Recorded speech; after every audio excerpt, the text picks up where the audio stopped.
Her billionaire husband couldn't believe it. He asked how she could have HIV, doubting everything. But then she calmly showed him her negative test, leaving him speechless and shattered by the truth. My beautiful family, today's story will shake your heart, open your eyes, and teach you one of the greatest lessons of your life. Stay with me until the end, because in Chapter 10, I will tell you exactly what precautions to take and how to fight back if someone in your family or someone close to you ever faces a situation like this. Hi, my beautiful family. Welcome back to Mr. Peter's family. May the Almighty surround every woman with strength that no fear can shake, peace that no darkness can touch, and honor that no voice can ever take away. May your steps be guided by light, your hearts protected by divine mercy, and your homes blessed with warmth, unity, and endless love. You are the pillars of kindness, the breath of compassion, and the quiet power that keeps this world standing tall. I pray that your days overflow with healing, your nights rest in calm, and your future open only toward goodness. May every tear turn into wisdom, every struggle into strength, and every hope into a blessing that finds you gently and beautifully. My family, you are precious to me, and every word I speak is wrapped in love for you. If your heart is true, like the video. If your love is real, write, "I am with Mr. Peter." The moment Colin Finch's trembling hands dropped the medical report on their marble kitchen counter, Reese knew her life was about to shatter into pieces she might never reassemble. She'd been chopping vegetables for dinner, humming along to the jazz playing softly through the house speakers, when she heard his car screech into the driveway. The engine cut abruptly. Car door slammed, front door crashed open. These weren't the sounds of her husband coming home. These were the sounds of a man coming to destroy something. Colin appeared in the kitchen doorway, his expensive suit wrinkled, his face the color of old newspaper. Sweat beaded across his forehead despite the cool evening air. In his right hand, he clutched a manila folder like it contained evidence of murder. "Who is he?" Colin's voice came out raw, stripped of its usual smooth confidence. Reese set down her knife carefully, her mind racing to make sense of the question. "Who is who? Colin, what's wrong? You look sick." "Don't play innocent with me." He threw the folder onto the counter so hard it skidded across the marble and knocked over her wine glass. Red liquid spread across the white surface like blood. "I trusted you. 8 years of marriage, and you do this to me." Reese grabbed a kitchen towel, pressing it against the spreading wine, trying to control something in a moment spiraling beyond comprehension. "I genuinely don't understand what you're talking about. Please, just tell me what's happening." Colin's laugh was bitter, unrecognizable. He pulled papers from the folder, his hands shaking so violently the sheets rattled. "I'm sick, Reese. I'm actually sick because of you, because you couldn't keep your legs closed while I was working to give us this life." The words hit her like physical blows. Reese felt her knees weaken, felt the kitchen tilt slightly. "Sick? What do you mean, sick?" "HIV positive." He spat the words at her. "The test came back this morning. The doctor asked me about my sexual history, about whether my partner might have exposed me, and I told him the truth, that my wife is the only person I've been with that I've been faithful. That apparently means nothing to you." Reese's hand flew to her mouth. HIV. The word hung in the air between them, heavy and terrible. Her mind couldn't process it, couldn't align this nightmare with the ordinary evening she'd been having minutes ago.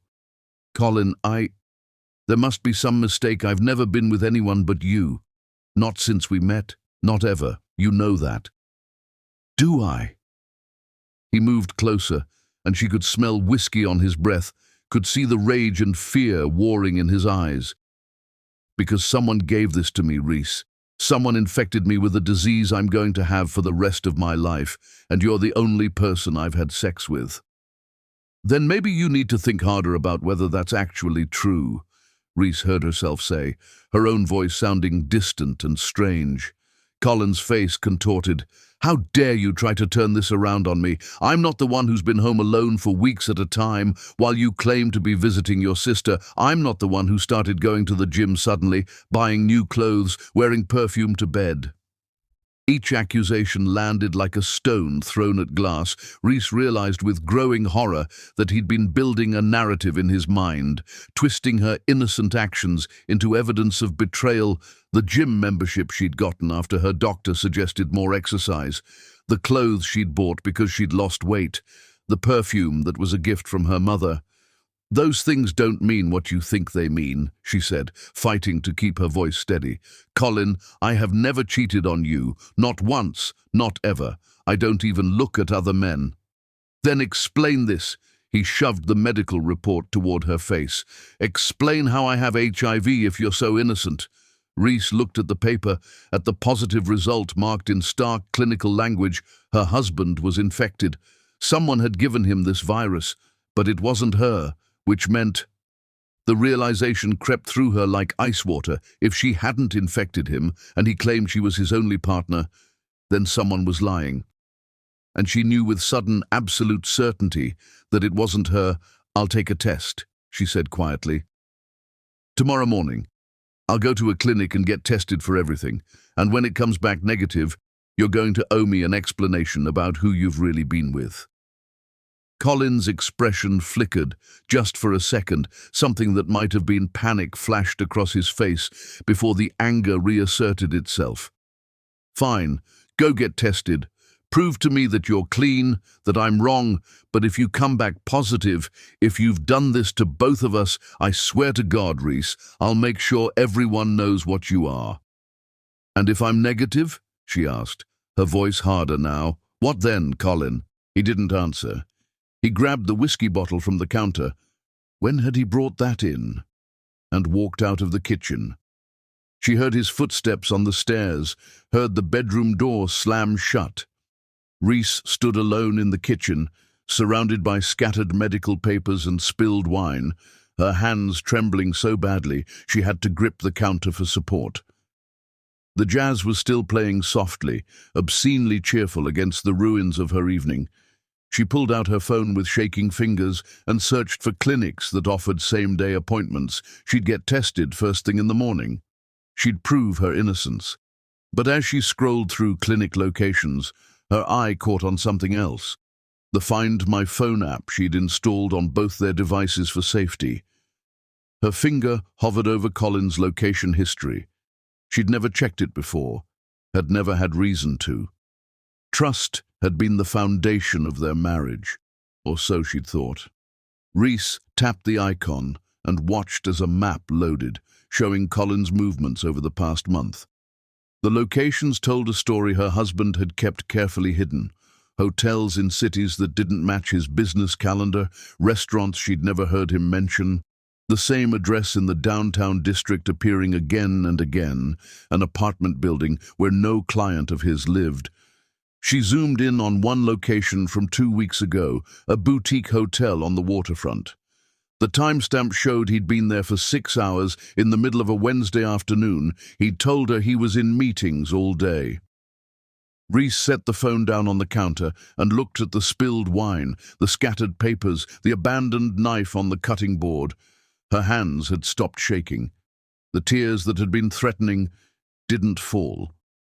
Instead, she felt something cold and clear settling into her chest. The absolute certainty that she was about to discover her husband was the liar he'd accused her of being. The question wasn't whether Colin had been unfaithful. The question was with whom, for how long, and what else he'd been lying about. She picked up the medical report he'd thrown at her, reading it carefully now. The test date was recent, but the doctor's notes mentioned symptoms going back several weeks: fatigue, night sweats, swollen lymph nodes.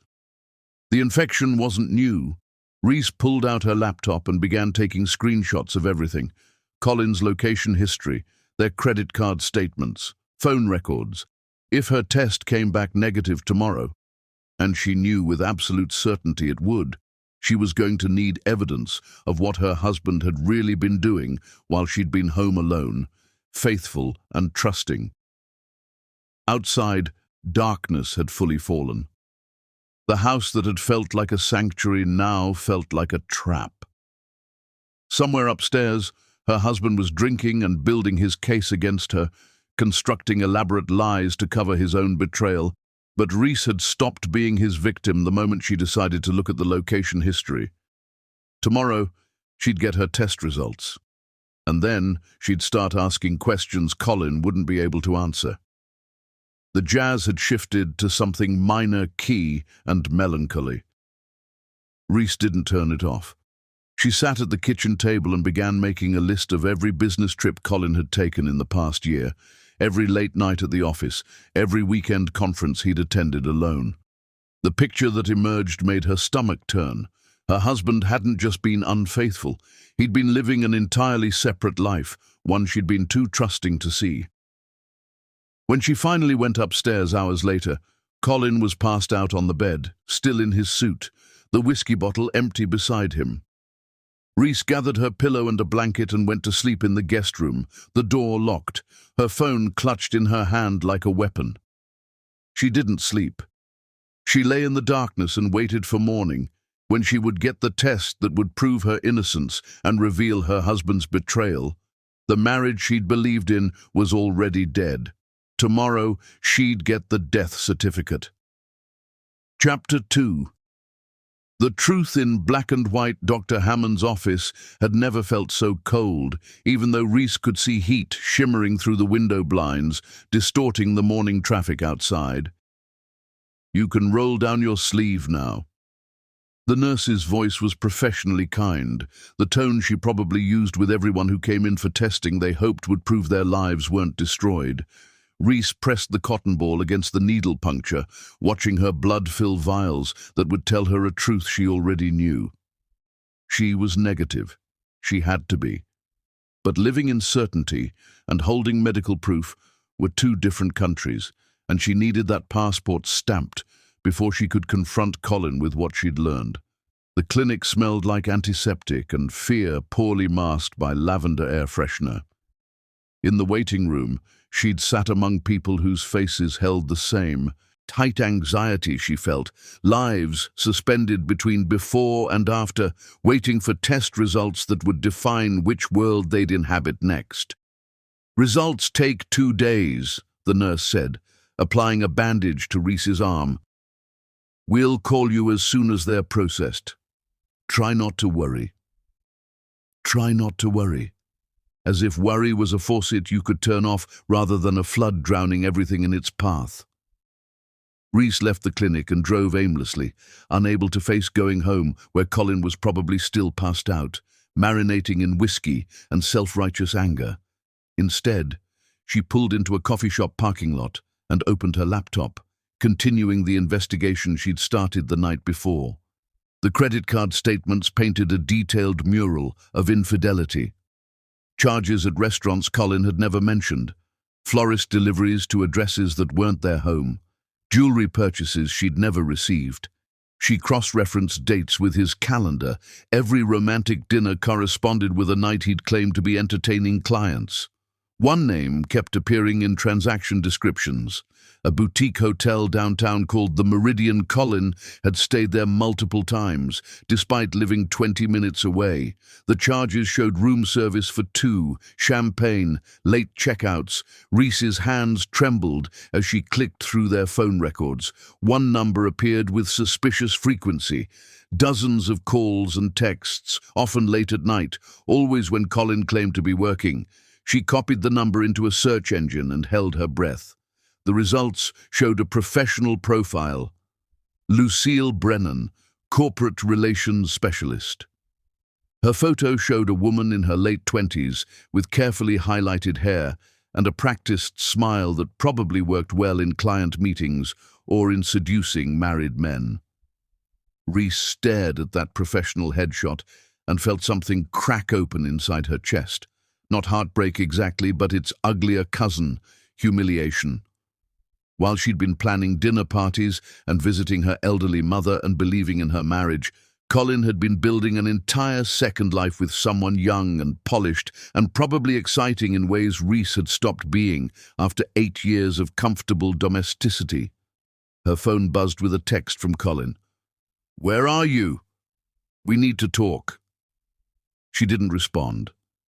Instead, she spent the next 2 days in a motel room, reviewing evidence and building a timeline. When Dr. Hammond's office finally called, she was sitting cross-legged on the cheap comforter, surrounded by printed bank statements and phone records. "Mrs. Finch, your results are ready." Dr. Hammond's voice was warm through the phone. "Can you come in this afternoon?" "Just tell me now," Reese said. "I need to know." A pause. Then, everything came back negative. "No HIV, no other sexually transmitted infections. You're completely clear." Reese closed her eyes and let the relief wash through her, even though she'd known, knowing and having proof were different, and now she had both. "Mrs. Finch, I want you to know something." Dr. Hammond's voice shifted, became more personal. "Based on your husband's timeline, when he started showing symptoms and when he tested positive, if you were the source of his infection, you would almost certainly be testing positive as well by now. The virus doesn't work that way. Someone infected him, but the evidence strongly suggests it wasn't you." "Thank you," Reese managed. "Thank you for saying that." She hung up and sat very still in the motel room, holding the phone that contained proof of her innocence and her husband's lies. The afternoon light slanted through the thin curtains, illuminating dust motes that drifted like tiny planets in their own doomed orbits. Reese packed up her evidence carefully, then drove home. It was time for Colin to face what he'd done. She found him in the living room, looking haggard and desperate. He stood up when she entered, his face a mixture of hope and defiance. "Where have you been?" "I've been calling."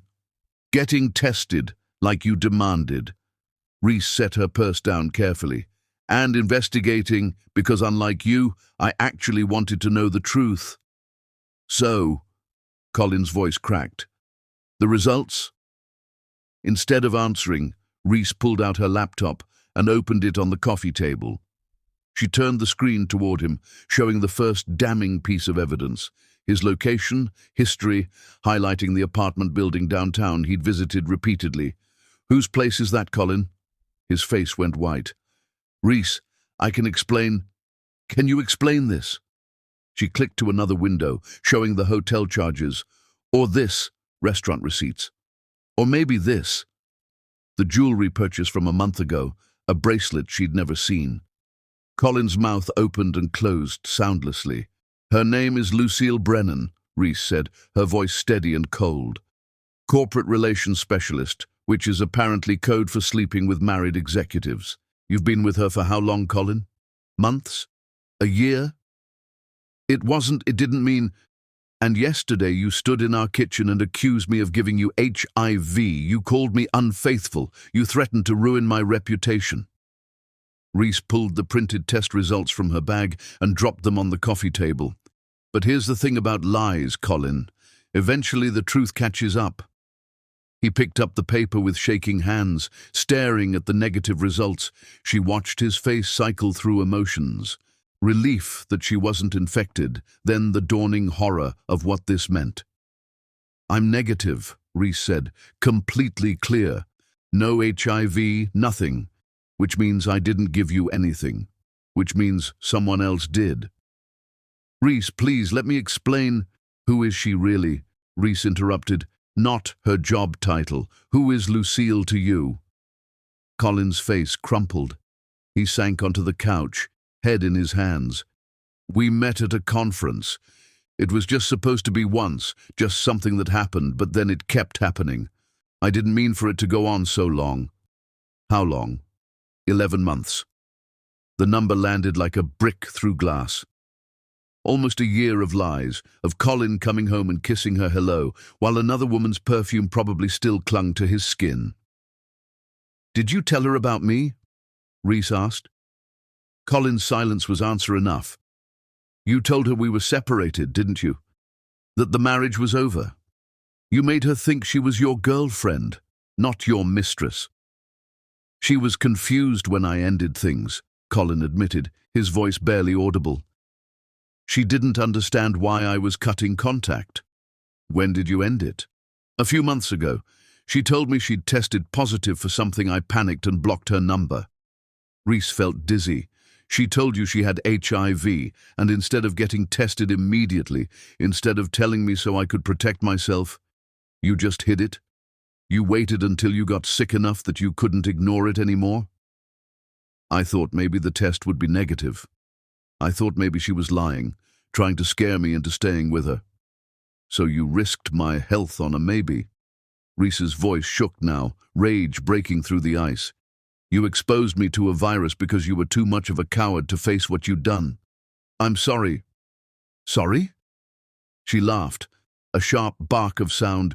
You accused me of destroying our marriage when you're the one who's been lying for almost a year. You tried to make me believe I infected you, that I'd been unfaithful, when all along you were the one. She stopped, overcome by the enormity of his betrayal. This wasn't just infidelity, this was something darker, a willingness to let her believe she was guilty of something terrible, rather than admit his own failures. Colin was crying now, messy and desperate. Please, Reese, I know I messed up, I know I hurt you, but I love you. I want to fix this. I'll do anything. You love me? She stared at him. You don't even know what that word means. Love doesn't accuse an innocent person of giving you a disease. Love doesn't hide health risks from your partner. Love doesn't build an entire secret life while pretending everything is fine. I was scared, Colin said. When I got the diagnosis, I panicked. I couldn't face that I'd done this to myself, so I tried to make it your fault. I know that's inexcusable. I know I don't deserve forgiveness, but please, don't leave me. Not now. When I'm sick and I need you. You should have thought about that before you slept with someone else. Reese picked up her test results and her laptop. I'm going to stay with my sister. I want you out of the house by the end of the week. Reese, please. She walked toward the door, then stopped and turned back. Colin looked small and broken on the couch, nothing like the confident man she'd married. I hope you get the treatment you need, she said. I hope you take care of yourself and find a way to live with what you've done. But I can't be part of that process. I can't stay married to someone who would rather destroy me than face his own mistakes. She left him there, crying in the ruins of the life he'd demolished. The sun was setting as she drove away, painting the sky in shades of orange and purple that were almost beautiful enough to distract from the wreckage of her marriage. Almost, but not quite. Chapter 3. The mistress confesses the coffee shop on Market Street smelled like burnt espresso and broken promises when Reese walked in to meet the woman who had unknowingly destroyed her marriage. She spotted Lucille immediately, the woman from the professional headshot, but softer somehow, more real. She sat in the back corner, hands wrapped around a paper cup, shoulders hunched like she was trying to make herself smaller. When she saw Reese approaching, her face showed genuine anguish. Thank you for meeting me, Lucille said quietly. I wasn't sure you would. Reese sat down across from her, studying the woman her husband had chosen. Pretty, definitely. Young. But there was something vulnerable in her expression that didn't match the homewrecker narrative Reese had been writing in her head. Your text said we needed to talk, Reese said. So talk. Lucille took a shaky breath. I need you to know I didn't know. About you, about the marriage being real. He told me you were separated, that divorce papers were being filed. I believed him. For 11 months? Reese's voice was sharper than she'd intended. I met him at a corporate retreat. Lucille's hands trembled around her cup. He was charming, successful, attentive. He pursued me hard, said all the right things. When I asked about his wife, he said the marriage had been over emotionally for years, that you were living separate lives in the same house until the lawyers finished the paperwork. Reese felt something twist in her gut. Of course, Colin had lied. That's what he did, constructed elaborate narratives that suited his needs while real people suffered the consequences. He showed me apartment listings, Lucille continued. Said he was moving out soon, that we could start fresh together once everything was finalized. I believed I was dating someone going through a divorce, not helping someone cheat. When did you find out the truth? Lucille's eyes filled with tears. When I got my diagnosis. I needed to tell him immediately, give him time to get tested. I called him panicking and he just vanished. Blocked my number, stopped answering emails. I went to his office and they said he'd requested I be transferred to a different department.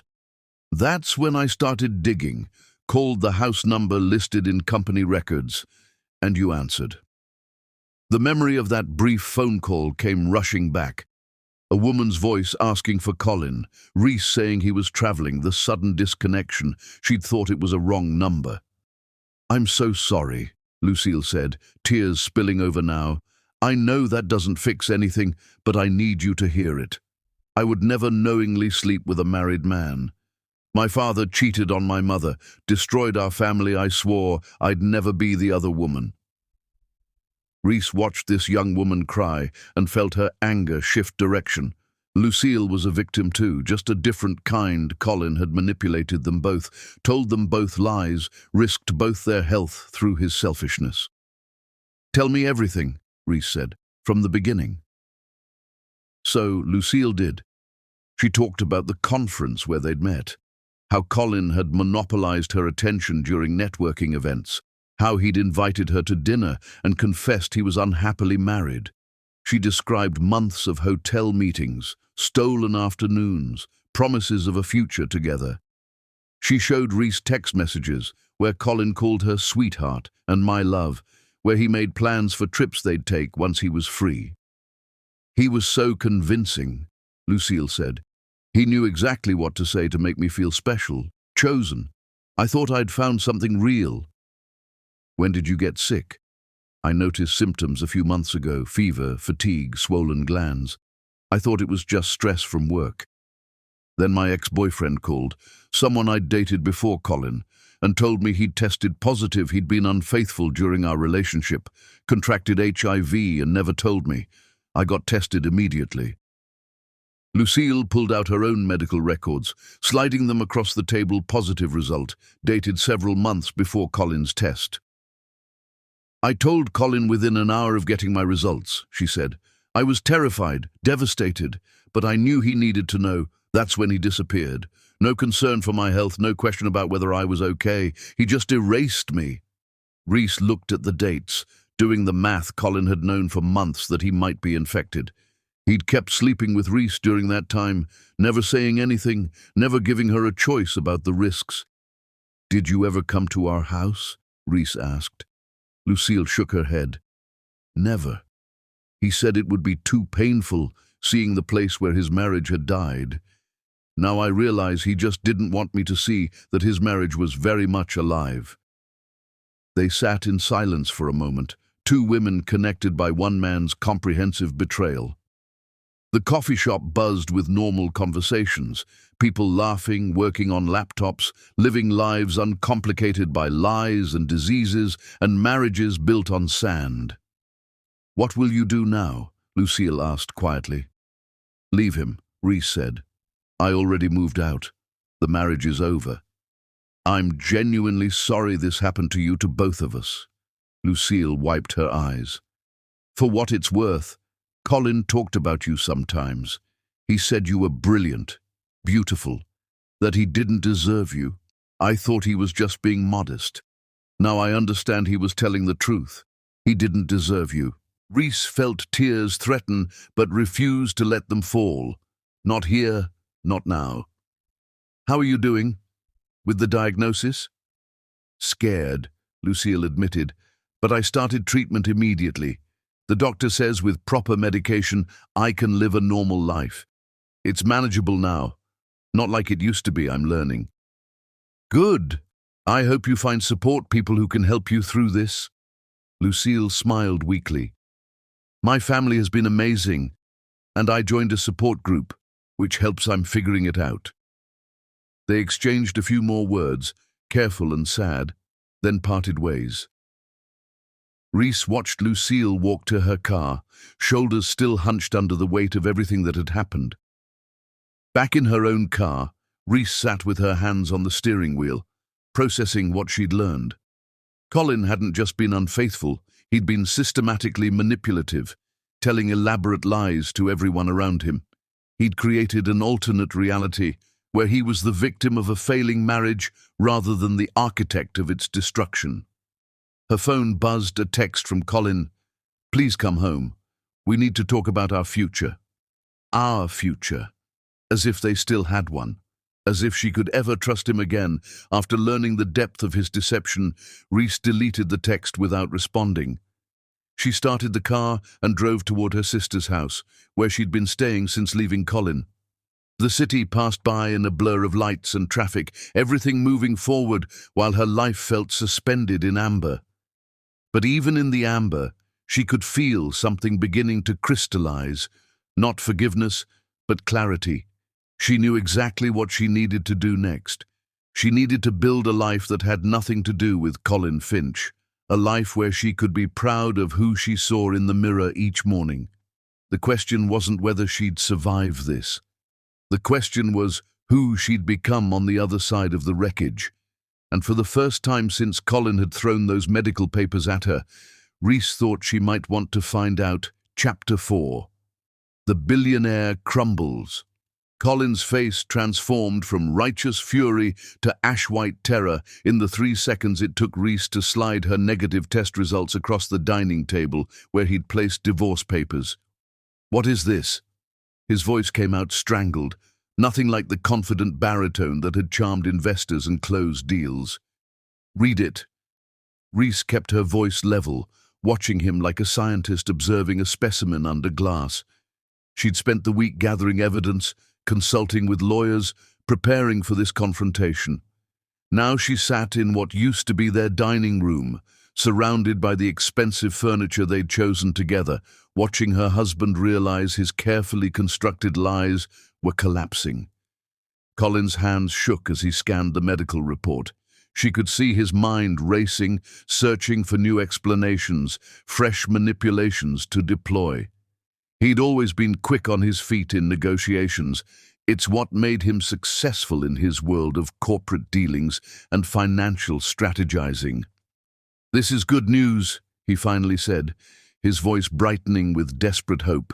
"You're healthy. We're both going to be okay. We can work through this together." "Did you actually read it?" Reese interrupted. "The part where the doctor notes that based on infection timelines, I couldn't possibly be your source. The part that makes it medically clear you got HIV from someone else?" She watched that sink in, watched him search for a new angle. It came faster than she'd expected. "Lucille seduced me," he said. "She pursued me relentlessly at that conference. I tried to resist, but she was aggressive, wouldn't take no for an answer. It was basically once, maybe twice. I made a mistake, but it wasn't an affair." Reese had expected this, the minimization, the blame-shifting she'd prepared for it. She pulled out her laptop and opened the first folder of evidence. "These are your credit card statements," she said, rotating the screen toward him. "Hotel charges spanning 11 months, jewelry purchases, romantic restaurant dinners. Should I keep going?" Colin's jaw tightened. "You went through my private financial records?" "There are joint accounts, actually. But yes, I investigated, because when someone accuses me of infidelity and disease transmission, I tend to want proof of my innocence." She clicked to another window. "These are your phone records. Hundreds of calls and texts to Lucille's number, late-night conversations that lasted hours. Doesn't really match your once or twice story." "You had no right." "I had every right." Reese's voice cut through his protest.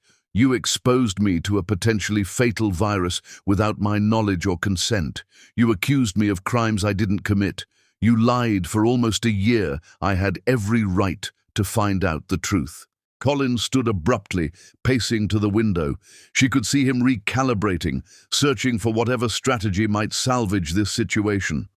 When he turned back, his expression had shifted to something she recognized. The same sincere vulnerability he used when negotiating difficult contracts. "You're right," he said. I lied. I'm a coward who couldn't face what I'd done, so I tried to make it your fault. That's inexcusable.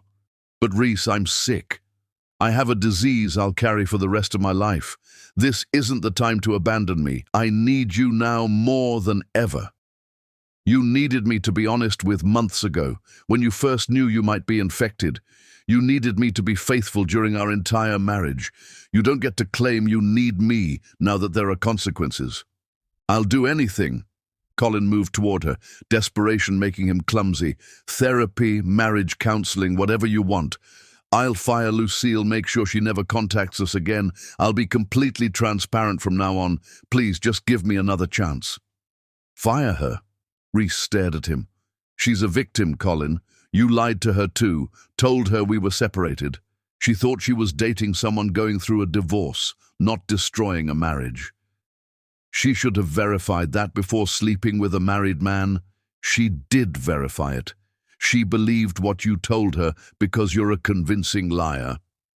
Reese gathered her papers, putting them back in order. You don't get to villainize her now that your lies have caught up with you. Colin's face twisted with something ugly. You've talked to her. You went behind my back to meet with my... Your what? Your mistress? Your girlfriend? What exactly was Lucille to you, Colin? He didn't answer. The silence stretched between them like a chasm. I talked to her, Reese confirmed. She told me everything. The promises you made, the future you described, the elaborate story about our failing marriage. She showed me text messages where you called her your love, where you talked about living together once you were free. That was just, I had to tell her something. You had to tell her the truth. Reese stood, facing him across the table. You could have broken things off with me honestly if you were that unhappy. You could have said you wanted a divorce. Instead, you built an entire second life based on lies, risked both our health, and then tried to blame me when the consequences arrived. Colin's control finally snapped. You don't understand the pressure I've been under. Running the company, dealing with investors, managing hundreds of employees. I needed someone who made me feel alive again, who wasn't always nagging about spending more time at home. Nagging. Reese's laugh was sharp. I asked you to come to dinner occasionally, to remember our anniversary, to actually be present in the marriage you claim to value. That's not nagging, Colin. That's asking for basic respect. I gave you everything. His voice rose, taking on an edge of hysteria. This house, cars, clothes, whatever you wanted, I worked myself to exhaustion to provide this lifestyle. I never asked for this lifestyle. I asked for a partner. Well, maybe you weren't partner enough. The words exploded out of him. Maybe if you'd been more interested in my work, more supportive of my goals, more... He stopped, but the damage was done. The truth he'd been hiding beneath apologies and promises had finally surfaced. He blamed her for his choices, resented her for his own failures. There it is, Reese said quietly, the real Colin Finch. Not the apologetic husband seeking forgiveness, but the man who genuinely believes his infidelity was somehow my fault. I didn't mean, yes, you did. You meant every word. She picked up the divorce papers he'd prepared, the ones that listed her infidelity as grounds. These papers are interesting. You had them drawn up fast. Already had your lawyer on standby? Colin's silence was confirmation. You were going to divorce me and take everything, weren't you? Claim I was unfaithful, destroy my reputation, make sure I walked away with nothing. Reese's voice stayed calm, even as fury built in her chest. That was your plan when you thought you could prove I infected you. My lawyers advised me to protect my assets. Your lawyers advised you to preemptively strike before I discovered your affair and took half of everything in a real divorce. She tore the papers in half, then quarters. Here's the thing about being a billionaire's wife, Colin. I know exactly how much you're worth. I know about the overseas accounts, the investment properties, the assets hidden in shell corporations. I know because I helped you set them up, remember? Back when I trusted you. Colin's face drained of color. You wouldn't what? Fight for what I'm legally entitled to. expose your financial manipulations, ruin your reputation the way you plan to ruin mine. Reese smiled without warmth. Don't worry, I'm not like you. I'm not interested in destruction. I just want out of this marriage with my dignity intact. Reese, please, think about what you're doing. If you leave now, people will think you abandoned me during a health crisis. Your reputation will suffer. Let them think whatever they want. I know the truth. That's enough. She walked toward the door, where her packed suitcases waited. Colin followed, his desperation now complete. I'll lose everything without you, he said. The business relationships, the social connections, the stability. People are already whispering about my diagnosis. If you leave too, I'll be finished. Then you should have thought about that before you risked everything on an affair. I'm begging you. Colin's voice broke. I'm literally begging, don't do this. Don't leave me when I need you most. Reese looked at the man she'd married, seeing him clearly for perhaps the first time. Underneath the wealth and confidence had always been this, a child who wanted to avoid consequences, who genuinely believed he deserved to have everything he wanted without paying any price. Goodbye, Colin, she said. I hope you find a way to live with yourself. She left him standing in the doorway of their home, calling her name. She didn't look back. The marriage had died the moment he'd accused her of infidelity, but she'd needed this confrontation to bury it properly. As she drove away, Reese felt something unexpected. Not heartbreak, but relief. She'd spent 8 years trying to be enough for a man who was never going to be satisfied. Now she was free to discover who she'd be when she stopped contorting herself to fit his expectations. The future was uncertain, frightening, and entirely hers. For the first time in a long time, that possibility felt like hope. Chapter 5. Building from ashes. The modest apartment in the Riverside district had none of the luxury Reese had grown accustomed to, but it had something their mansion never possessed. Silence that felt like peace instead of loneliness. She'd rented the place furnished, a practical one-bedroom with worn hardwood floors and windows that overlooked a community garden where neighbors grew vegetables and flowers in shared plots. The building smelled like someone was always cooking something delicious. Children's laughter drifted up from the courtyard. It was alive in ways her old house had never been. Reese unpacked slowly, arranging her books on the cheap shelves, hanging her clothes in the narrow closet. She'd taken only what was personally hers, her grandmother's quilt, her collection of vintage records, her laptop, and some photographs from before the marriage. Everything else remained in that mausoleum of expensive emptiness she'd shared with Colin. Her phone buzzed constantly with his messages, apologies, accusations, threats, pleas. She stopped reading them after the first week, then blocked his number entirely. Her lawyer handled all communication now. The divorce would take time. Colin's attorneys were fighting everything, trying to establish grounds that would protect his assets. But Reese had proof of his infidelity, and more importantly, she didn't want his money. She wanted her life back. She found work, quickly. Years of managing social events for Colin's business associates had given her skills she'd never thought to monetize. Organizing, coordinating, solving problems gracefully under pressure. A small consulting firm hired her to help struggling local businesses improve their operations and community outreach. Her first client was a family-owned bookstore hemorrhaging money to online retailers. Reese spent weeks analyzing their inventory, talking to customers, understanding what made independent bookstores survive when so many failed. She suggested hosting community events, partnering with local schools, creating a loyalty program that felt personal rather than transactional. Within 3 months, the bookstore was breaking even. Within 6, it was profitable. "You saved us," the owner said, tears in her eyes as she handed Reese a check. "We were going to close next month. You gave us a future."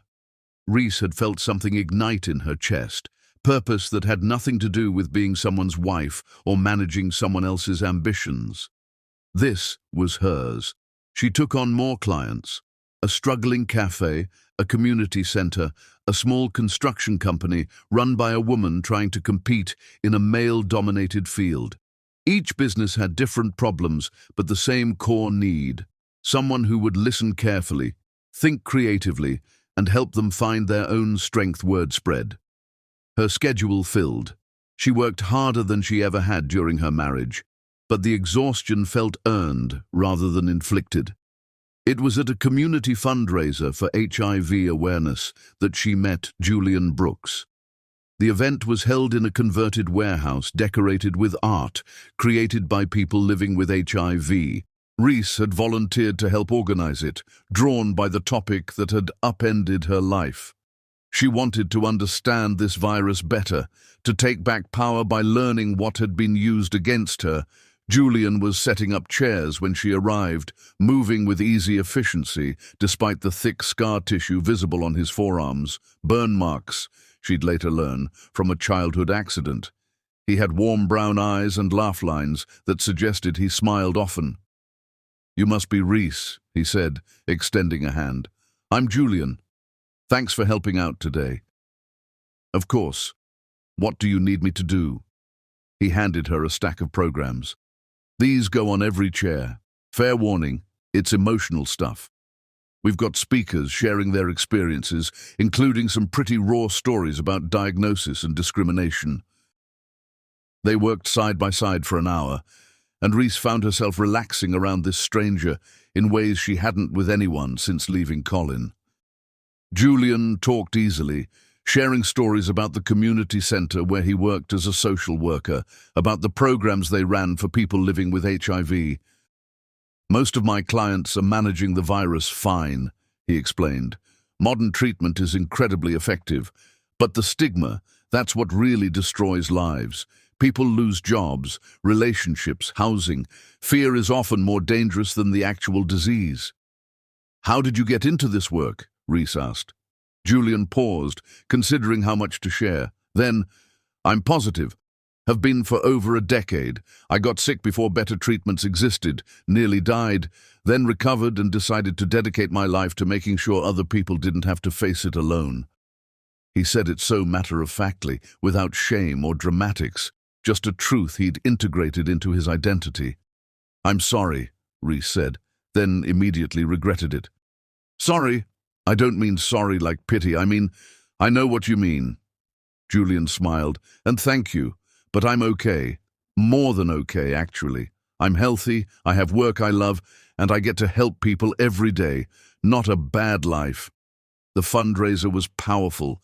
Speaker after speaker shared stories of diagnosis, discrimination, resilience.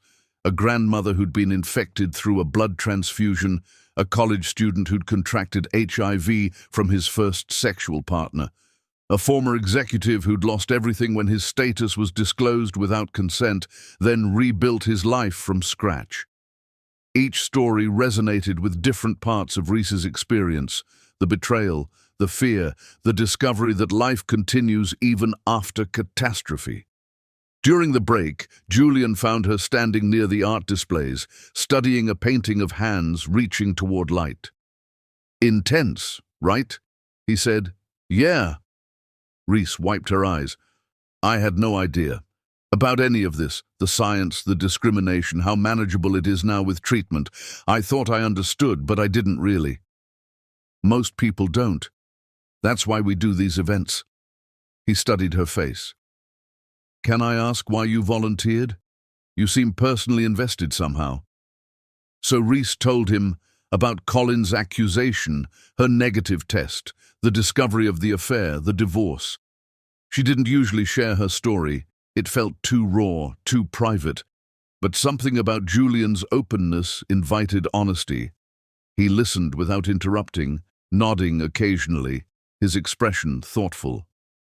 "Your ex-husband tried to weaponize HIV against you," Julian said when she finished, "used it to blame you for his own choices.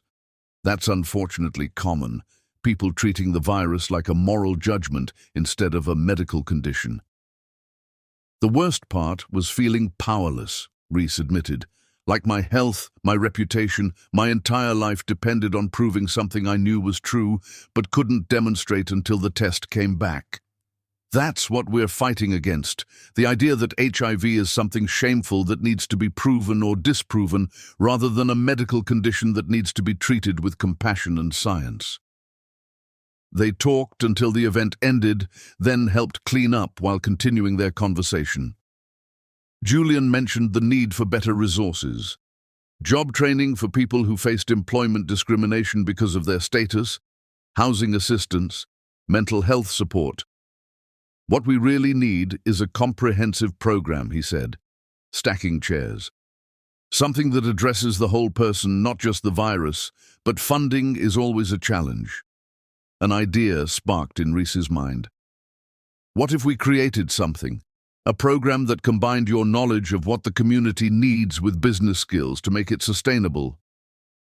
Julian looked at her with interest. You'd want to do that? I help struggling businesses find their footing. Why not help people do the same thing? The more she thought about it, the more right it felt. You understand what people living with HIV actually need. I understand how to build programs that last. We could be a good team. When you say team, Julian's smile was cautious but hopeful. I mean, let's build something together, a real initiative that makes a difference. They exchanged contact information, made plans to meet the following week to discuss details. As Reese drove home that night, she felt something unfamiliar, excitement about the future that had nothing to do with anyone else's expectations. Her phone buzzed with a text from Colin. I heard you were at an AIDS event. Are you trying to humiliate me publicly by associating our name with this? Reese deleted the message without responding. Colin's humiliation was his own creation, his burden to carry. She had something better to focus on now, building something that mattered with someone who understood that strength comes from helping others rather than diminishing them. The apartment felt less empty when she walked in. She made tea, opened her laptop, and started drafting ideas for what would eventually become the Phoenix Initiative, a program that would help hundreds of people rebuild their lives from the ashes of discrimination and fear. She didn't know it yet, but she was also rebuilding herself, becoming someone stronger and more purposeful than the woman who'd believed her worth was measured by her husband's success.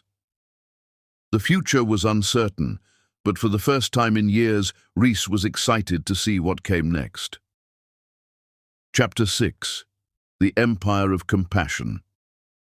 2 years after walking away from a billionaire's mansion, Reese stood in a converted industrial space, watching Julian cut a ribbon stretched across the entrance to something worth more than all of Colin's wealth. Hope made tangible. The Phoenix Initiative's main building hummed with purposeful activity. Computer stations filled one corner where people learned coding and digital design. A small commercial kitchen occupied another space, teaching culinary skills to aspiring entrepreneurs. Meeting rooms hosted support groups, counseling sessions, legal consultations. The walls displayed artwork created by program participants, bright and defiant declarations that diagnosis didn't define destiny. This is incredible, the mayor said, touring the facility with genuine enthusiasm. You've created something truly special here. Reese exchanged a glance with Julian across the room. They'd worked relentlessly to make this happen, writing grants, courting donors, negotiating partnerships with medical providers and educational institutions. They'd argued over budgets, compromised on priorities, pushed each other to think bigger than either would have alone. Somewhere during those long nights of planning and dreaming, their partnership had shifted into something more personal. She couldn't pinpoint the exact moment. Maybe when Julian had brought her soup when she was sick with flu, or when she'd held his hand during a difficult medical appointment, or perhaps during the 1,000 small moments of understanding that accumulated into intimacy, they'd started dating cautiously. Julian had been transparent about his status from the beginning, making sure Reese understood what a relationship with him would mean. She'd educated herself thoroughly about transmission risks, treatment protocols, prevention strategies. They'd talked for weeks before becoming physical, establishing trust and boundaries. The relationship was nothing like her marriage. Julian never made promises he couldn't keep, never hid parts of himself to appear more attractive, never expected Reese to diminish herself to make him feel larger. They were partners in the truest sense. Two whole people choosing to build something together rather than one person trying to complete themselves through another. "Reese, can you come here?" One of their program coordinators waved her over to where a young woman was filling out intake paperwork, tears streaming down her face. "I lost my job," the woman explained. "They found out about my status and suddenly I was being written up for things that were never problems before I got fired last week, and I don't know how I'll afford my medication." Reese sat down beside her. "That's illegal discrimination, and we have lawyers who can help you fight it. But first, let's make sure you get your medication. We have an emergency fund for exactly this situation." The woman's relief was visceral. "Why are you doing this? Why do you care?" "Because everyone deserves support," Reese said simply. "And because I've learned that the strongest thing you can build is a community that refuses to let people face their struggles alone." She thought about Colin sometimes, not with anger anymore, but with a distant curiosity about what he was doing, whether he'd learned anything from destroying their marriage. Through mutual acquaintances, she'd heard fragments. His business had collapsed after several major partners dissolved their contracts, not because of his diagnosis, but because word spread about how he'd treated Reese and Lucille. Apparently, investors didn't want to associate with someone who blamed others for his own failures. His mansion had been sold to cover debts. He'd moved to a smaller place across town. The social circle they'd once inhabited had closed ranks against him. Turns out that wealthy people valued loyalty and discretion, and Colin had demonstrated neither. Reese felt no satisfaction in his downfall. She'd built something too meaningful to waste energy on vindication, but she couldn't deny a sense of balance restored. Consequences had finally caught up with the man who'd tried to escape them. The Phoenix Initiative's grand opening celebration stretched late into the evening. Donors mingled with program participants. Former clients shared success stories. Volunteers laughed over wine and cheese. Julian found Reese standing near the windows, looking out at the city lights. "You okay?" he asked, slipping an arm around her waist. "Better than okay, I'm proud. We did this." "You did most of it. I just provided the initial vision." "We're a team," Reese corrected. "Neither of us could have built this alone." Julian turned her to face him, his expression serious. "I love you. I know we agreed to take things slow, but I need you to know, you've changed my life in ways I can't even articulate." Reese felt warmth bloom in her chest. "I love you too. You showed me what real partnership looks like. Mutual respect, honest communication, supporting each other's growth instead of competing for space." They kissed softly, surrounded by the sound of celebration and possibility. The party was winding down when someone unexpected appeared in the doorway. Colin Finch, looking diminished somehow, his expensive suit hanging slightly loose on a thinner frame. Reese felt Julian tense beside her. "Want me to ask him to leave?" "No, let's see what he wants." They approached Colin together, a united front. His eyes moved between them, registering their linked hands, the obvious intimacy of their body language. "Reese," Colin said quietly. "Julian, I'm sorry to interrupt. I saw the article about the initiative in the paper. It's impressive what you've built." "What are you doing here, Colin?" Reese kept her voice neutral. "I wanted to congratulate you, and to ask—" He paused, seeming genuinely uncertain for perhaps the first time since she'd known him. "I'm struggling with everything. I lost my business, most of my money, my reputation. I've been going to therapy, working with an HIV specialist, trying to understand how I became someone capable of what I did to you." "That's good," Reese said. "Growth is important. The thing is, I need help, not money. I know I have no right to ask for that. But I heard the initiative offers job training, counseling, resources for people trying to rebuild. I was wondering if... He trailed off, the request implicit. Reese looked at Julian, who shrugged slightly. Your call. We help anyone who needs it, Reese said slowly. If you're genuinely committed to changing your life, to doing the work, then yes, you can apply to our program like anyone else. No special treatment, no shortcuts. You'd have to participate fully, attend all required sessions, be honest with counselors and yourself. I understand. Thank you. Colin's relief was palpable. I know I don't deserve your kindness after what I did. This isn't about deserving, Reese interrupted. It's about believing people can change if they're willing to do the hard work. Can you do that? I'm trying to. Every day, I'm trying to become someone better than I was. They gave him intake paperwork, scheduled an assessment appointment.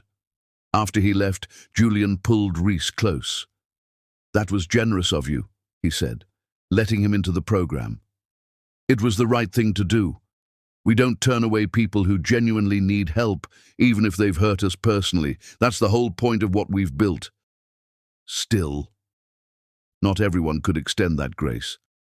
Reese thought about the woman she'd been 2 years ago, crushed, furious, certain her life was over. That version of herself would have sent Colin away. But she wasn't that woman anymore. She'd built a life defined by compassion rather than bitterness, by creating rather than destroying. I could afford to be generous, she said, because I have everything that matters. Work I'm proud of, a partner I love, a community I belong to. His presence doesn't threaten any of that. They finished cleaning up, locked the building, drove home to the apartment they now shared. It was modest compared to what Reese had left behind, but it felt like theirs. Walls covered with photographs from their travels, shelves crowded with books they'd read together, a kitchen table where they planned their future over morning coffee. As Reese fell asleep that night, Julian's breathing steady beside her, she reflected on how radically her life had transformed. Colin's betrayal had destroyed her marriage, but inadvertently freed her to become someone she'd never imagined, a leader, an advocate, a builder of systems that helped people thrive. The Phoenix Initiative would continue growing. They had plans to expand to other cities, develop new programs, reach more people who needed support. The work would be challenging, exhausting, sometimes heartbreaking, but it would be meaningful. And Reese had learned that meaningful was worth more than comfortable, that purpose mattered more than luxury, that building something with someone you respected was infinitely more valuable than being married to someone you couldn't trust. Colin had taken 8 years of her life with his lies. She'd spent the last 2 years building something so much better from the ruins. That felt like justice. Not the vindictive kind Colin had earned, but the restorative kind that healed while it grew. Chapter 7. The Beggar at the Gate. The Colin Finch, who sat across from Reese in the Phoenix Initiative's intake office, looked carved from different material than the man who'd accused her of infidelity 3 years ago. This version had been hollowed out and refilled with something heavier, darker, humbler. "Tell me why you're here," Reese said, her tone professional rather than warm. She'd agreed to conduct his initial assessment herself, partly from curiosity, partly from wanting to see with her own eyes whether his transformation was genuine. Colin's hands trembled slightly as he filled out paperwork. "I've lost almost everything. My business dissolved after partners withdrew their investments. Turns out people don't want to work with someone known for blaming others when things go wrong. My house is gone, sold to pay debts. Friends stopped calling, family relationships are strained." "How are you managing your health?" "I have good doctors now. Medication is working. My viral load has been undetectable for over a year." He paused, but I struggled at first. I denied the diagnosis, stopped taking pills consistently, made everything worse through my own stubbornness. Reese made notes, keeping her expression neutral. "What changed?" "I hit bottom," Really hit it. I was living in a terrible apartment, barely eating, drowning in self-pity. Then I got a call from my father, who I hadn't spoken to in months. He told me he was ashamed of how I'd treated you, that he didn't recognize the person I'd become. Hearing that from him, someone I'd spent my whole life trying to impress, broke something open. So you went to therapy? Eventually. First I spent a few more months being angry at everyone else. But yeah, I finally found a good therapist. Been seeing her consistently for over a year now. She's helped me understand patterns I'd been repeating my whole life, blaming others, avoiding accountability, treating people as tools rather than humans. Reese watched him carefully, looking for signs of performance. Colin had always been skilled at telling people what they wanted to hear, but something about his body language felt different. Less polished, more uncertain. What do you want from the Phoenix Initiative? Job training. I need to rebuild a career, but I don't know how anymore. My entire identity was wrapped up in being wealthy, successful, powerful. Without that, I don't know who I am. I thought your program might help me figure it out. We offer several training tracks. What interests you? Colin laughed bitterly. I have no idea. That's part of the problem. I spent so many years doing what looked impressive rather than what felt meaningful. Now I need to learn what actual contribution looks like. They discussed options, technology training, counseling certification, community organizing. Colin admitted he'd been teaching himself basic coding, working through online tutorials late at night when insomnia struck. I like it, he said, sounding surprised. The logic of it, the problem solving. It's honest. Either code works or it doesn't. No talking your way around bad results. Reese found herself believing him despite her skepticism. The old Colin would have chosen whatever path seemed most prestigious. This Colin seemed genuinely interested in work that would challenge him. If we accept you into the program, you'll be expected to participate fully, Reese said. That includes support groups, counseling sessions, community service. You'll work alongside other people who are rebuilding their lives, many of whom have faced discrimination because of their HIV status. Can you handle that? I think I need it, Colin admitted. Being around people who've been through real struggles, who didn't have wealth to cushion their falls, maybe it'll teach me perspective I should have learned years ago. You'd also be expected to share your story eventually, to be honest about your mistakes, how you hurt people, what you're learning. That's part of how we build community here, through authentic vulnerability. Colin's face tightened. That's harder. Being publicly accountable for everything I did wrong. Then maybe you're not ready. No, yes, I can do it. It's just terrifying, but necessary. I understand that. They finished the intake process. Reese scheduled him for orientation, assigned him a counselor, added him to the coding training roster. As Colin stood to leave, he paused at the door. Reese, I know an apology doesn't fix anything, but I need to say it anyway. What I did to you was unforgivable. I was cruel, cowardly, and destructive. You deserved so much better. I'm glad you found it with Julian. He's a good man, better than I ever was. Yes, he is, Reese agreed simply. I'm not asking for your forgiveness or friendship. I just wanted you to know that I see now what I couldn't see then. You were always the strong one in our marriage. I was just too insecure to recognize it. After he left, Julian appeared in the doorway. How'd it go? I think he might actually be serious about changing. Time will tell. Over the following months, Colin proved consistent. He showed up for every class, every counseling session, every community meeting. He learned coding with surprising aptitude, helping other participants debug their projects, explaining complex concepts with patience Reese had never seen him demonstrate before. In support groups, he shared his story with painful honesty. The affair, the diagnosis, the way he'd blamed Reese rather than face his own failures. His willingness to be vulnerable seemed to help others open up about their own struggles with shame and accountability.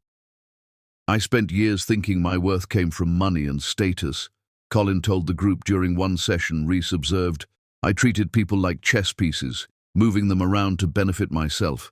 It took losing everything to realize that's not strength. It's weakness, masquerading as power. Reese watched him interact with other program participants, helping a struggling single mother understand job application software, listening patiently while a young man vented about employment discrimination, sharing resources he'd discovered during his own job search. These actions felt genuine rather than performative. But it was his interaction with Lucille that truly convinced Reese something had fundamentally shifted. Lucille had started volunteering at the Phoenix Initiative, working with newly diagnosed individuals. She and Colin had carefully avoided each other for weeks, until one afternoon when they ended up in the same volunteer training, Reese watched them navigate an awkward conversation, both clearly uncomfortable. But when Lucille talked about her work helping people cope with their diagnosis, Colin listened with genuine interest. He asked thoughtful questions, acknowledged how his abandonment had made her situation harder.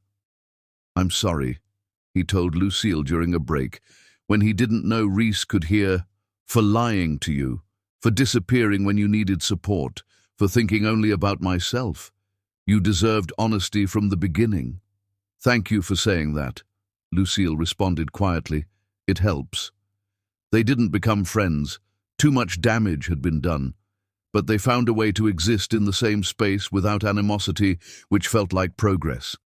Colin continued working with the initiative, eventually landing a junior developer position with a tech startup that specifically hired people facing employment barriers. His salary was a fraction of what he'd once earned, but he seemed genuinely proud of the work. "I'm contributing something real," he told Reese during a chance encounter in the initiative's kitchen. "Not just moving money around or making deals that benefit myself. I'm building tools that actually help people. It feels good." Reese studied him. This changed man who'd once destroyed their marriage. "I'm glad you found your way here, to this version of yourself. I wouldn't have without you leaving. If you'd stayed, if you'd enabled my worst qualities by absorbing my cruelty, I'd still be that person. Your refusal to tolerate my behavior forced me to confront it. I didn't leave to teach you a lesson, Colin. I left to save myself. I know that's what made it effective. You chose yourself over me, which is what I should have done for you all along, chosen your well-being over my ego." They stood in comfortable silence, two people who'd once been married now separated by experiences that had transformed them both. "Are you happy?" Colin asked. "Very. Getting there. I'm learning that happiness doesn't come from having power over others. It comes from being someone I can respect when I look in the mirror." Reese nodded, understanding the journey he was describing. She'd taken a similar one, learning to define herself by her values rather than her relationships. As Colin returned to his computer station and Reese headed to a meeting with potential donors, she felt grateful for the way life had unfolded. Colin's betrayal had been devastating, but it had also freed her to build something meaningful, and his transformation, however painful the process, suggested that people could change if they were willing to face themselves honestly. That was the core belief underlying everything the Phoenix Initiative did, that with proper support and genuine commitment, people could rebuild themselves into better versions of who they'd been. Not everyone made it. Some people got stuck in blame and bitterness, unable to move past their pain. But some, like Colin, did the hard work of becoming different. Reese couldn't forgive him. The wounds were too deep for that, but she could acknowledge his growth and be glad he was finding his way toward becoming someone worthy of the second chance life had given him. That felt like enough. Chapter 8. The Defense. Reese watched in astonishment as Lucille Brennan stepped forward at the Phoenix Initiative Gala, her voice steady as she addressed 300 donors about the man who had once abandoned her at her most vulnerable moment. The evening had been proceeding smoothly. Testimonials from program graduates, presentations about expansion plans, live music performed by talented participants.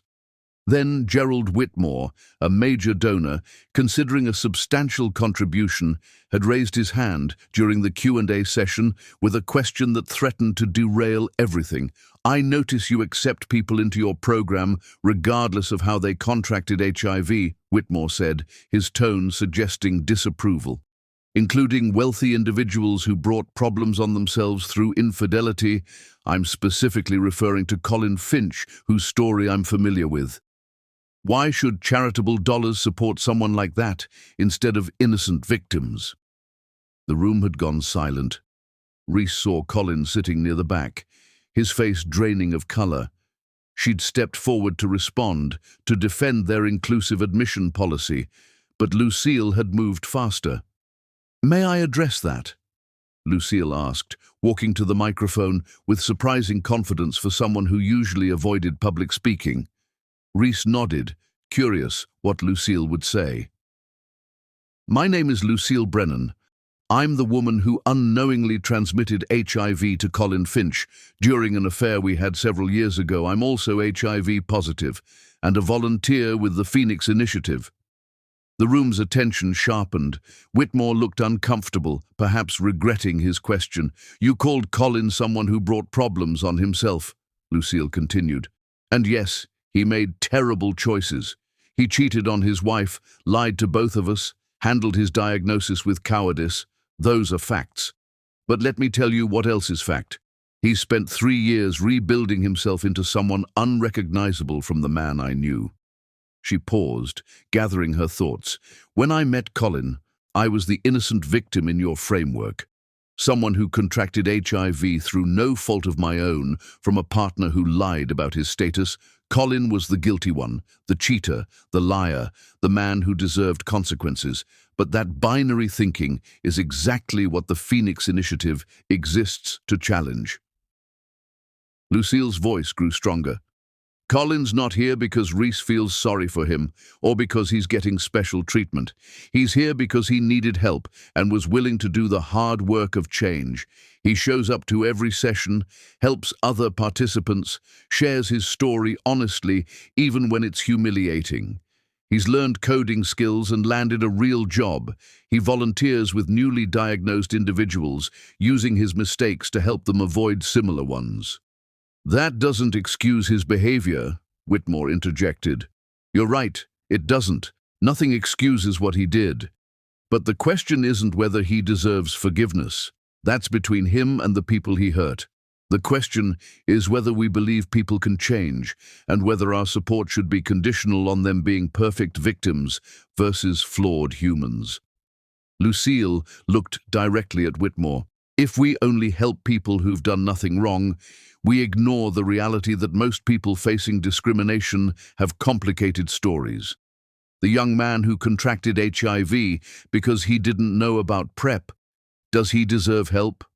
What about the woman who got infected because she trusted the wrong partner? Or the person who skipped doses of medication because of mental health struggles and became infectious again?" She gestured around the room.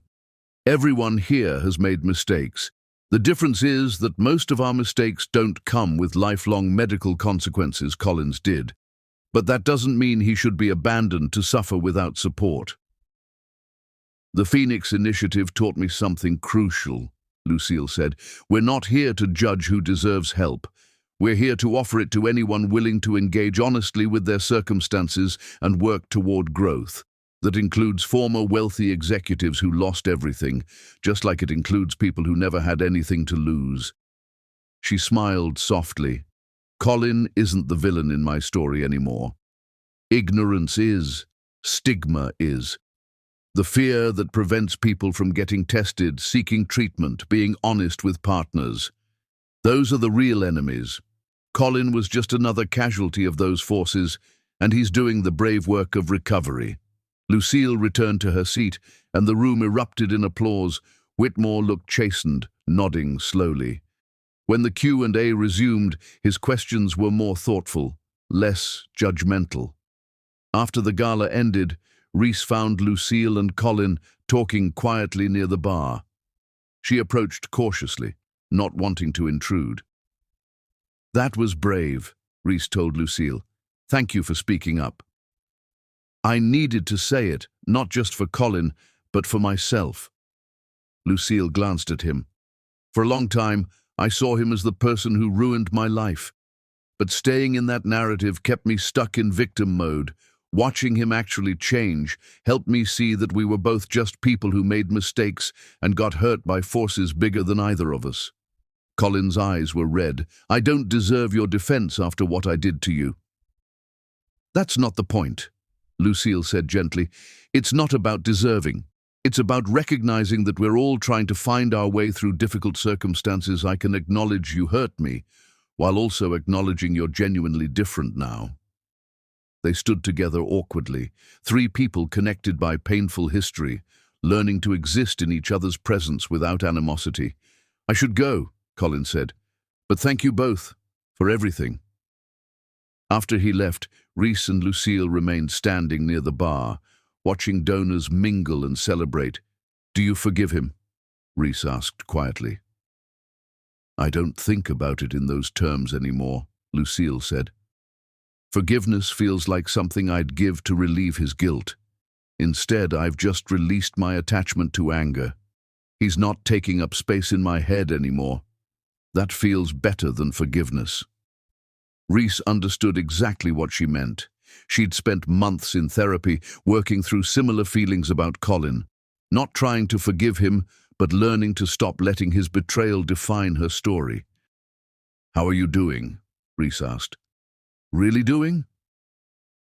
Better than I've been in years. The volunteer work here has been healing, helping newly diagnosed people navigate their fear. It reminds me how far I've come, how much I've learned. And I met someone, Lucille added shyly. Another volunteer. He's positive too, incredibly kind, doesn't treat me like I'm damaged. I'm happy for you.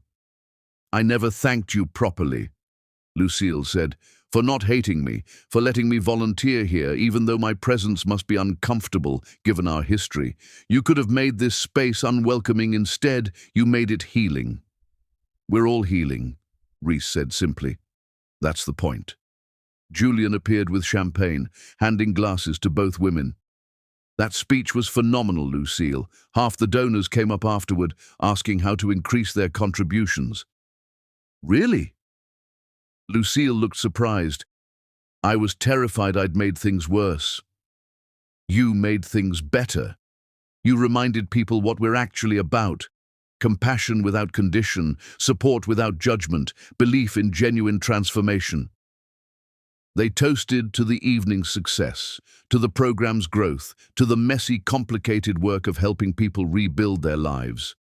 Later, driving home with Julian, Rhys reflected on how radically her life had transformed. 3 years ago, she'd been married to Colin, completely unaware of his betrayal.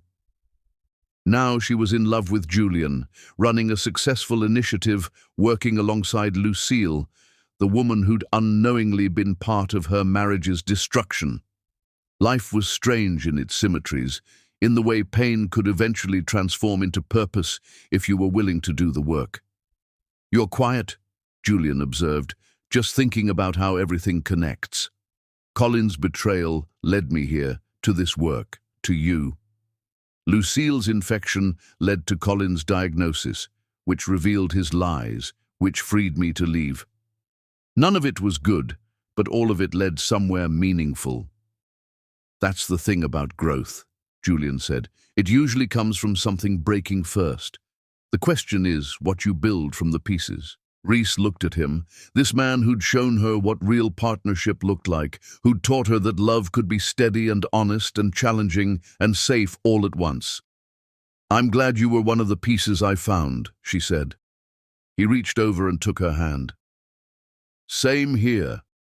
You're the best thing that ever came from my diagnosis, the proof that sometimes terrible circumstances lead to extraordinary people walking into your life. They drove through the city streets, past the initiative's building, where lights still glowed in windows, past the places where they'd built their shared life, toward the home that held their future. Behind them, Colin was probably heading to his small apartment, processing the evening's events, continuing his slow transformation. Lucille was likely texting her new partner, building a relationship on honesty rather than deception. Everyone was moving forward, learning to carry their pasts without being crushed by them. And Reese, driving through the night with Julian's hand in hers, felt grateful for the journey, the painful parts and the beautiful ones, the destruction and the rebuilding, all of it leading to this moment of hard-won peace. Chapter 9. The Letter and the Choice. Julian found Reese on their apartment balcony at midnight, Colin's letter trembling in her hands as city lights blurred through tears she couldn't quite explain.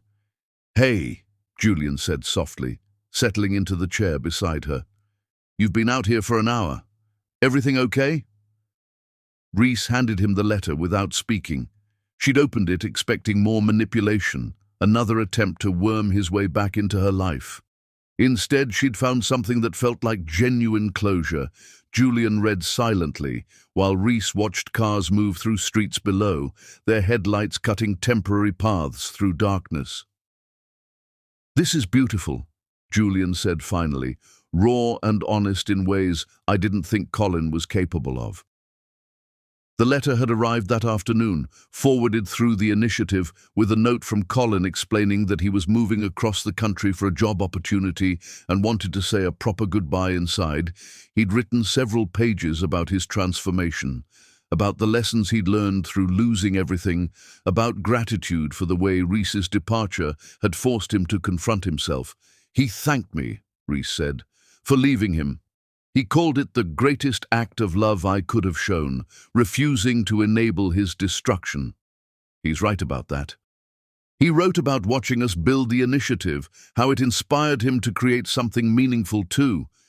He started a consulting firm that helps struggling companies restructure, and he's donating most of his income to HIV organizations. Julian set the letter down.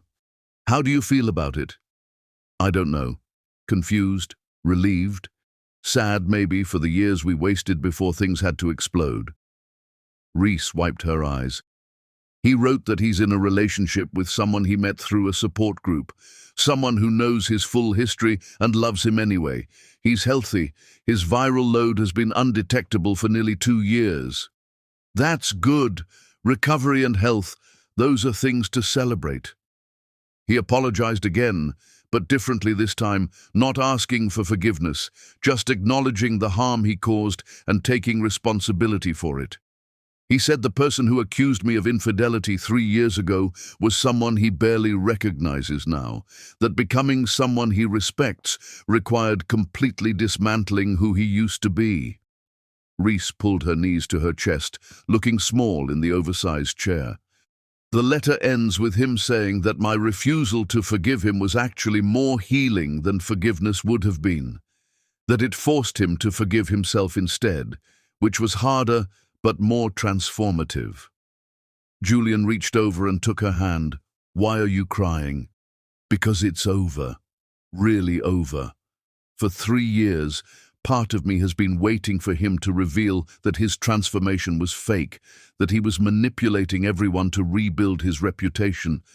But this letter feels like actual closure. He's moved on, built a life, become someone different. And I'm realizing I've been carrying anger I didn't know was still there, waiting for permission to let it go." "You don't need his transformation to let go of your anger," Julian said gently. "Your healing isn't dependent on his growth. I know that intellectually, but emotionally it helps. Knowing he genuinely changed, that my leaving actually catalyzed something positive rather than just causing mutual destruction. It matters somehow." They sat in silence for a while, watching the city breathe below them. "Do you ever wonder what would have happened if you'd stayed?" Julian asked. "If you'd tried to make the marriage work?" "Sometimes, but I think I know the answer. If I'd stayed, I would have enabled his worst qualities while destroying myself in the process. He needed to hit bottom to change, and I needed to leave to discover who I was outside of being his wife." "No regrets?" "About leaving? None about the years I spent with him believing lies. That's harder. I regret the time lost, the self-respect I compromised, the ways I made myself smaller to accommodate his ego. But those experiences also led me here, to this work, to you. So maybe I don't regret them after all. Julian read through the letter again, then looked at Reese thoughtfully. He's become the kind of person who deserved you in the first place, which means he finally understands why he lost you. The observation landed with unexpected weight. Reese felt something release in her chest, a tension she'd been holding for years without recognizing it. "That's exactly it," she said. "He gets it now. He understands what he threw away and why he didn't deserve to keep it. That's what I needed. Not his apology, not his transformation, but his genuine comprehension of what he destroyed." "So what are you going to do?" "Nothing. Let him live his life while I live mine. Maybe send a brief response acknowledging the letter, wishing him well. But mostly just close this chapter completely and focus on what matters, the work we're doing, the life we're building, the future we're creating." Julian pulled her close, and Reese leaned into him, feeling safe and valued in ways she'd never experienced with Colin. "I'm grateful for him," she said quietly, "for what happened, as awful as it was, because it brought me here to you, to this version of myself that I actually respect. I wouldn't be this person if that marriage hadn't ended. I'm grateful too, but mostly I'm grateful for who you are, not because of what he did, but because of how you chose to respond to it. You could have become bitter, closed off, unwilling to trust again. Instead, you built something beautiful from the wreckage." They stayed on the balcony until the city quieted, until the traffic thinned to occasional cars and the lights in distant buildings began switching off. They talked about their upcoming wedding, a small ceremony next month with close friends and program participants, nothing fancy or expensive, just honest celebration of commitment between equals. They discussed the initiative's latest expansion plans, the satellite office opening across the state, the new programs they wanted to develop. They dreamed about the future the way partners do, not one person's vision imposed on the other, but collaborative imagining of what they might create together. When they finally went inside, Reese tucked Colin's letter into a drawer where she kept important documents. Not to obsess over, not to review repeatedly, but to preserve as evidence of how far everyone involved had traveled from that terrible moment when he'd accused her in their kitchen. "I'm going to respond to him tomorrow," she told Julian as they got ready for bed. "Just a short note saying I received the letter. I'm glad he's found his way to a better life, and I wish him continued health and happiness."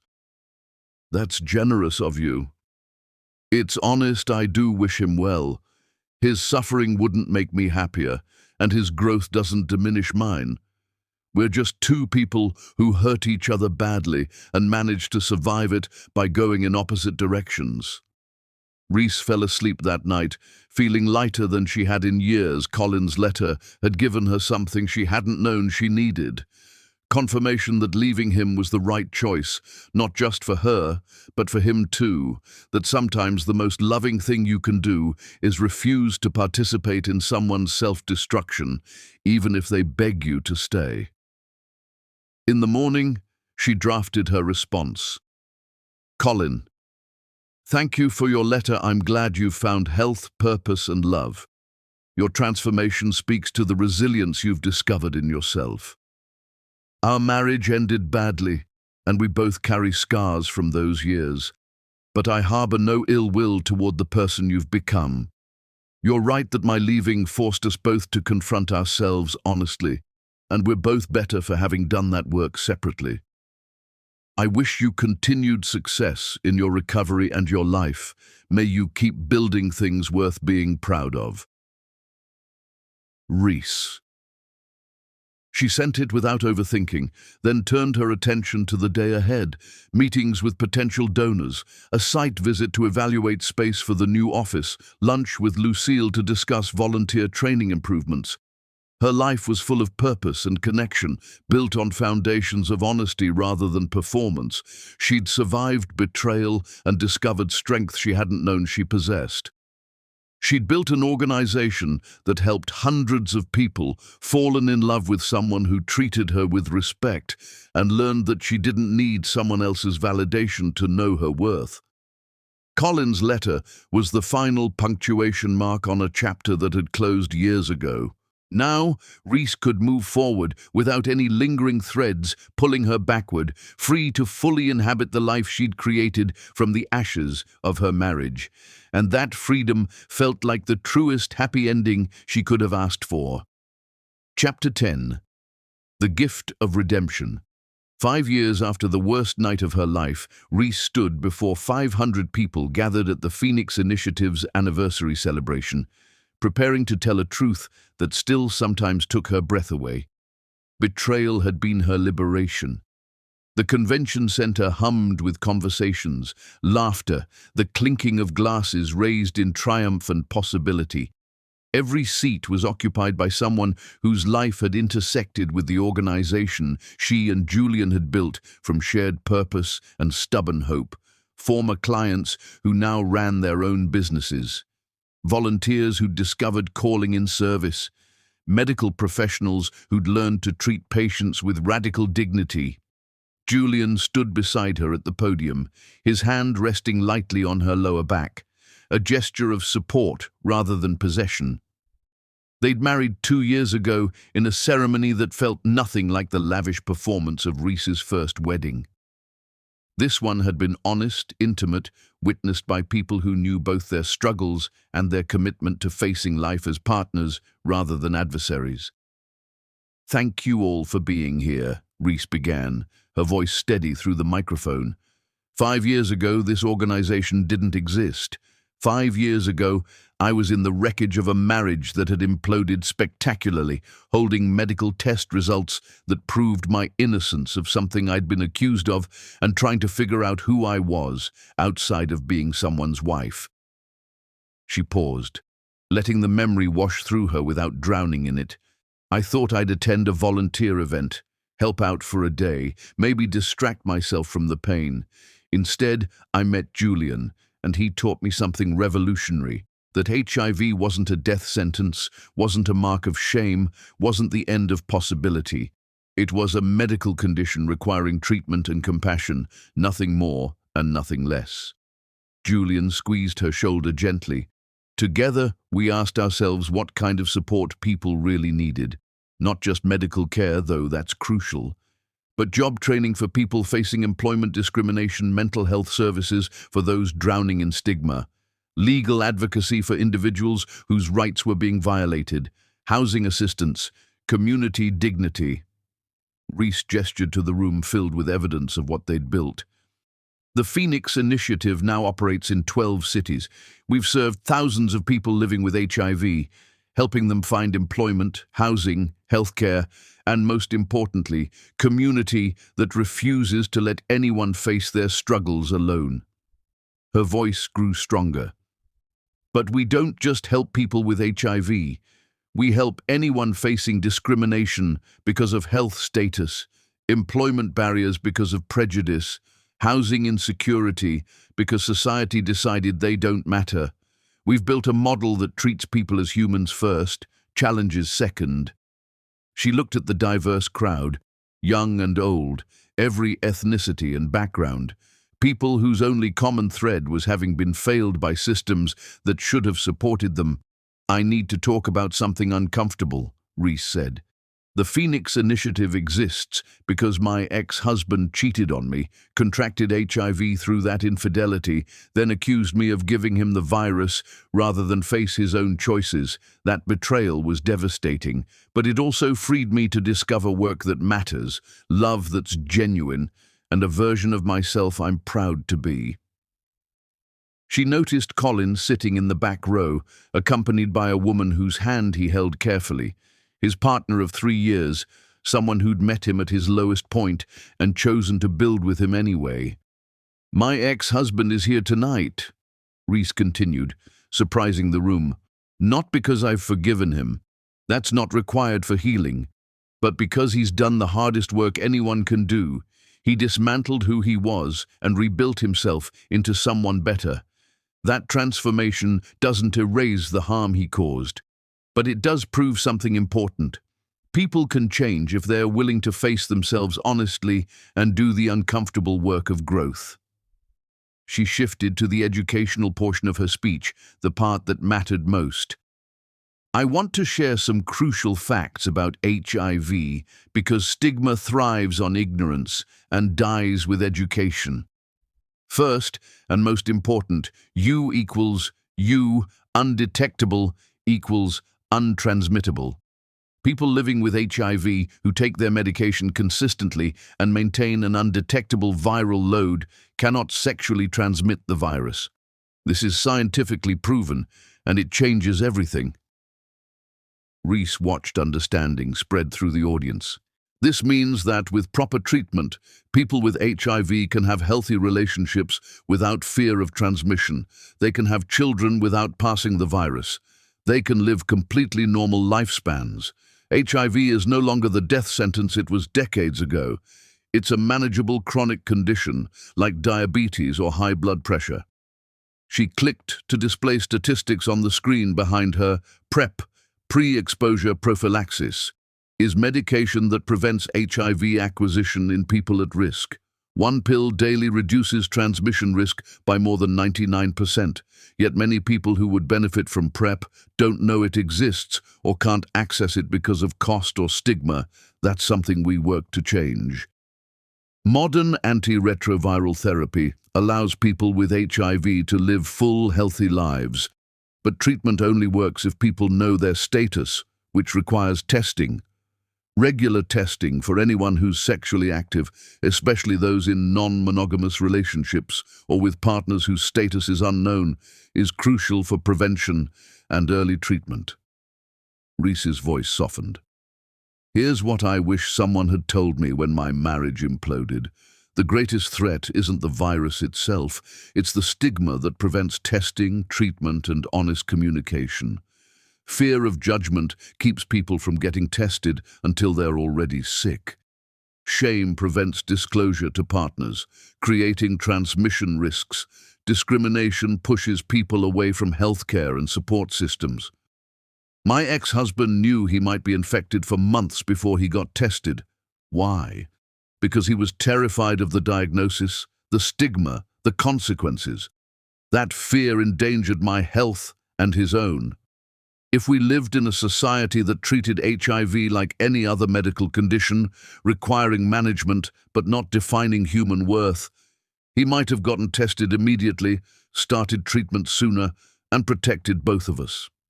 She looked directly at the audience now, making eye contact with individuals scattered throughout the room.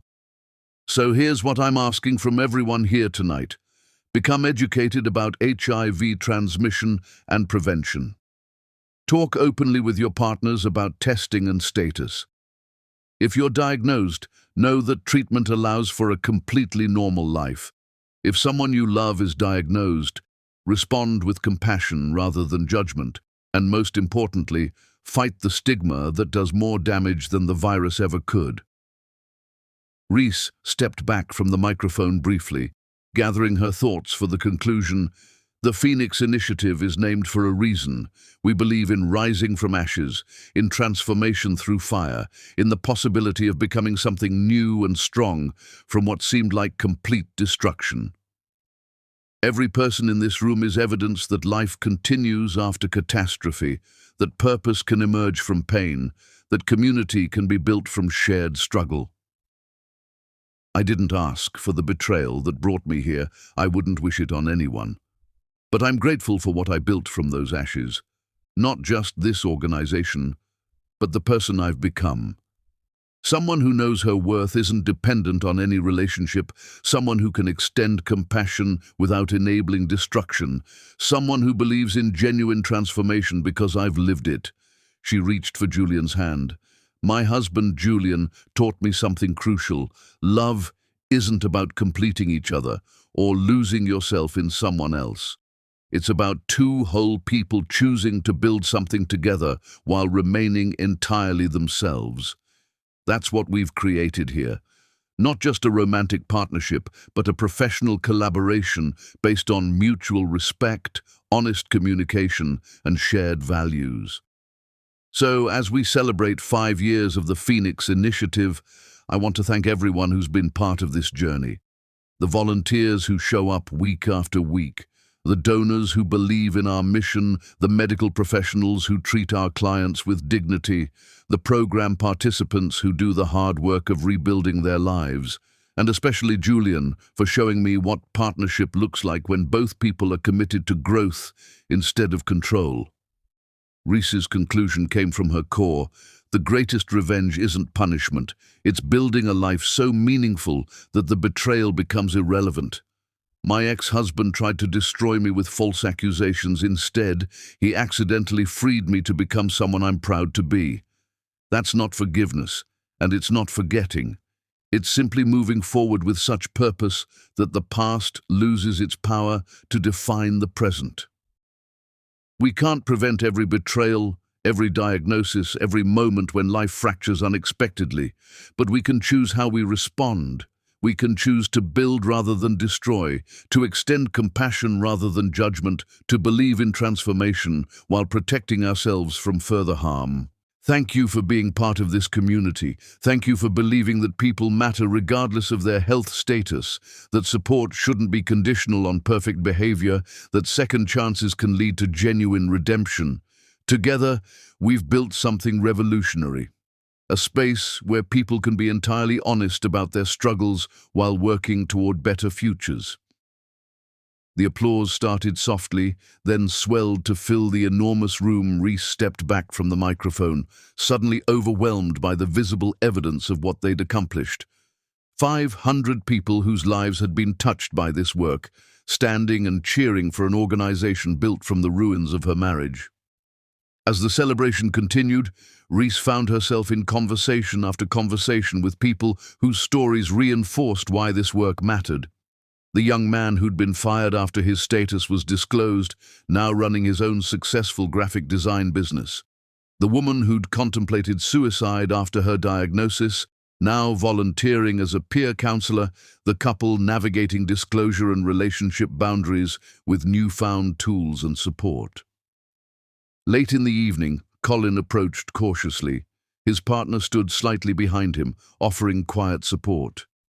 "That was a powerful speech," Colin said. "Thank you for acknowledging my presence without making me the villain of the story." "You're not the villain anymore," Reese replied. "You're just someone who made terrible choices and did the work to become better. That's a different narrative." "I appreciate that, more than you know." He gestured to his partner. "This is Amanda. She's been incredibly patient with me as I continue working through my past." Amanda smiled warmly. "He's told me everything, the good and the bad. I appreciate his honesty." Reese felt genuine happiness for them both. "I'm glad you found each other." "We're moving to the coast," Colin said. "I got a position leading a development team at a non-profit that builds technology for underserved communities. It feels like the right next step." "That's wonderful. Congratulations." They stood together briefly. Two people who'd once been married, now separated by growth that took them in entirely different directions.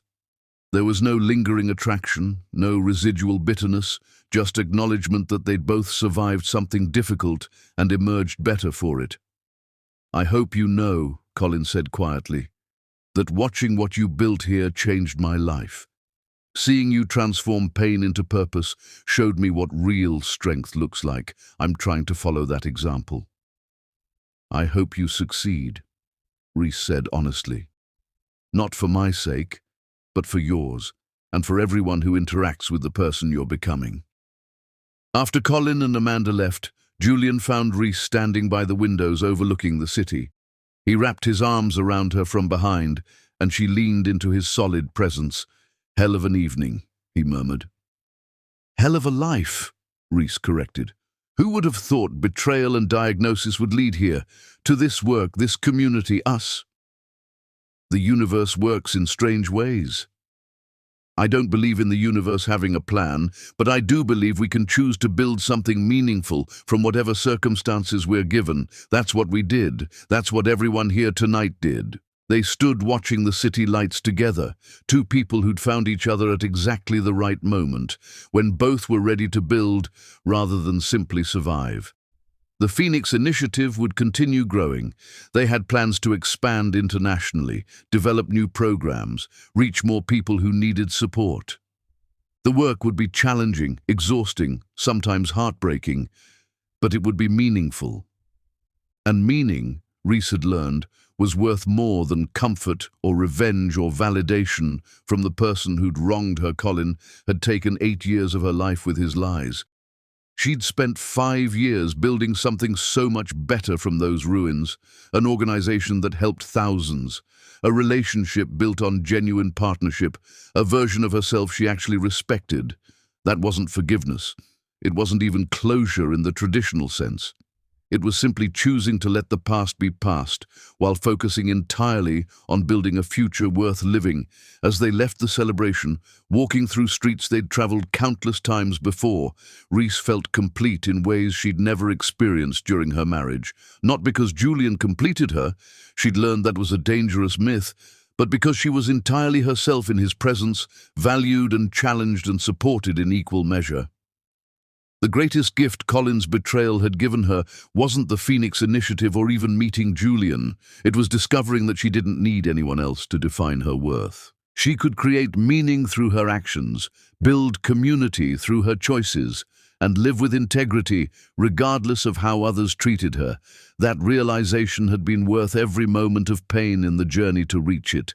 And as they turned toward home, hands linked, and future stretching before them like an open road, Reese knew with absolute certainty that she'd made the right choice 5 years ago when she'd walked away from a mansion and a marriage to claim her own life. Sometimes the best revenge was simply becoming someone you were proud to be.